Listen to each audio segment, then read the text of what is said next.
भारत में कपास की खेती के प्राचीन साक्ष्य हमें नवपाषाण काल से ही मिलने शुरू हो गए थे। प्राचीन भारत में बोलन दर्रे की तलहटी में बलूचिस्तान स्थित मेहरगढ़ में जौ और गेहूं की प्रारंभिक खेती के साक्ष्यों के साथ ही कपास की खेती के भी अति प्राचीन साक्ष्य प्राप्त हुए थे।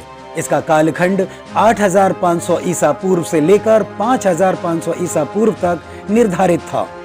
सिंधु सभ्यता का विशाल नगर मुअनजुदड़ो कपास की खेती और उसके निर्यात के लिए प्रसिद्ध था। हाइफा विश्वविद्यालय के प्रोफेसर डैनी रोसेनबर्ग का कहना है कि नवपाषाण कालीन सिंधुवासी लगभग 8500 से 7500 साल पहले तांबे के मोतियों को पिरोने के लिए कपास के धागों का प्रयोग किया करते थे। साथ ही वे कहते हैं कि इजराइल में कपास उगाने के जो 7000 साल पुराने साक्ष्य मिले हैं, उन्हें प्रागैतिहासिक इजराइल में नहीं उगाया गया था, बल्कि कपास के यह बीज कृषि के आविष्कारक देश तत्कालीन भारत के कच्छी के मैदान और बलूचिस्तान में निवास करने वाले कच्छियों और बलूचियों ने खोजे थे, जो कुशल एवं वैज्ञानिक किसान थे। इन्होंने बेलदार सब्जियों, गेहूं और जौ सहित कपास की खेती को सर्वप्रथम विश्व पटल पर प्रस्तुत किया था। कपास की खेती का प्रारंभिक साक्ष्य सिंधु घाटी में बोलन नदी के तट पर कच्छी मैदान के धारधर स्थित मेहरगढ़ से ही प्राप्त हुए थे। वहीं विश्व का सबसे पहला सूती कपड़ा, जो वास्तविक कपड़े का एक छोटा टुकड़ा है, एक चांदी के फूलदान के ढक्कन से चिपका हुआ है, जिसे प्राचीन भारत के मुअनजुदड़ो से प्राप्त किया गया है।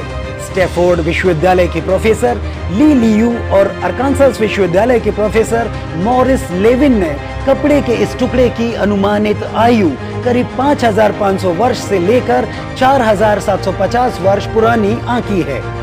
नवपाषाण कालीन भारत की कपास के साक्ष्य इजराइल के 7200 वर्ष पुराने एक गांव से प्राप्त होना भारत के उन्नत और उन्मुक्त व्यापार की ओर इशारा करते हैं। 326 ईसा पूर्व में सिकंदर महान के युद्धों तक ग्रीक और अरब कपास से परिचित नहीं थे। सिकंदर के समकालीन लेखक मेगास्थनीज अपनी पुस्तक इंडिका में लिखते हैं कि जम्बू द्वीप में ऐसे पेड़ हैं जिन पर ऊन उगता है। तो हेरोडोटस अपनी पुस्तक हिस्ट्री के भाग 3 में लिखते हैं कि भारत के ऊन से भरे पेड़ों के विशाल जंगल मौजूद हैं। वहीं 1350 में जॉन मैंडविल लिखते हैं कि भारत के अद्भुत पेड़ों की शाखाओं पर छोटे छोटे मेमने रहते हैं, जो भूख लगने पर शाखाओं को नीचे झुकाकर भोजन करते हैं।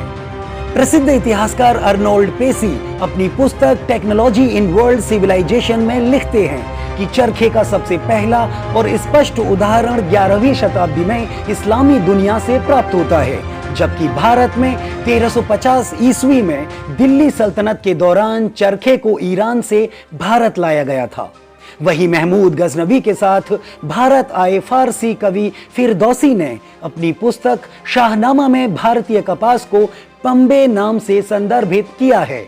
तो अंग्रेजों ने भारत में 1797 ईस्वी में कपास की एक नई किस्म बर्बन के उत्पादन को शुरू किया था।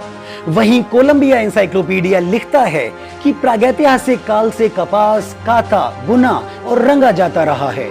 इसने प्राचीन भारत, मिस्र और चीन के लोगों को कपड़े पहनाए।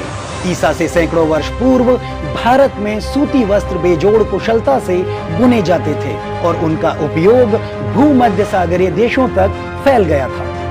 ऐसी ही रोचक जानकारियों के लिए आप हमसे जुड़े रहें और हमारे चैनल को सब्सक्राइब कर लें। तो आज की वीडियो में सिर्फ इतना ही। मिलते हैं फिर किसी नए टॉपिक के साथ।